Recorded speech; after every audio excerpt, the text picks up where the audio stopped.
All right, John. So let's say a customer has their vSAN environment, but they also have some network overlays like NSX in their environment, or maybe they have some firewalls, things like that. Can they run vSAN with those in place as well? So vSAN is supported and works great with NSX today. You can, you have vSAN and you have NSX in your environment. If you are going to run vSAN traffic through a VDS that's managed by NSXT, do use VLAN back port groups. And so just like you would for other storage or vMotion or all management VM kernel port traffic classes, use VLAN back port groups. So if there's any issues with NSX, you're not going to lose access to your host or availability of VMs. You're not going to create a chicken egg problem. It's a little bit like burger and fries. They go great on the same plate together, but you don't take your fries and stick them kind of inside that burger like that. That's weird. I know I may get some regional flack from Louisianans or Canadians here, but y'all are strange. So next up, though, if you do want to use some type of ECMP fabric or hardware provided overlay that does its own overlay within the switching, there's hardware VTAPs or things like that. I mean, that's kind of on you. It's just a matter of how much overlay do you want to do there from a troubleshooting or isolation. Are you going to be able to operationally support that? Now, the next thing to think about is firewalls and IDSs. And typically this occasionally comes up with people who have very aggressive security teams who see traffic on the wire, for instance, like stretch clusters, and they say, we want to put a pair of firewalls there, a pair of IDSs.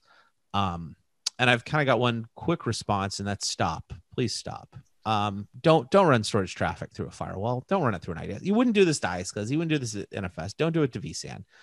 And that's for a couple of reasons. One, none of these devices know what a SCSI packet is.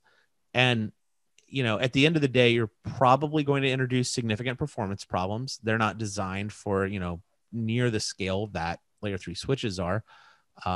But also, let's say they find a packet they don't like. What are they going to do? They're going to drop that packet. So let's say they do block something. They start blocking flows. You're going to have hosts that randomly can't replicate data to each other.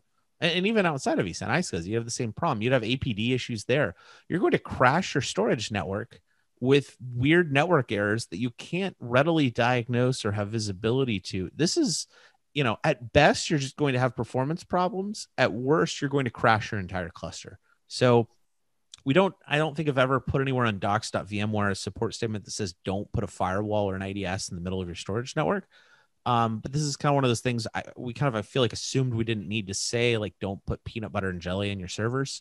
So yeah, please don't do that. It also sounds like a masterclass in how to create a circular redundancy issue as well. So yeah, let's do a virtual firewall that we then route the storage traffic through to the host. And assuming we don't, we don't create a broadcast storm. I mean, remember, the tree of spanning must be watered with the rain of the broadcast storm from time to time. But no, let's not crash our switch fabrics either.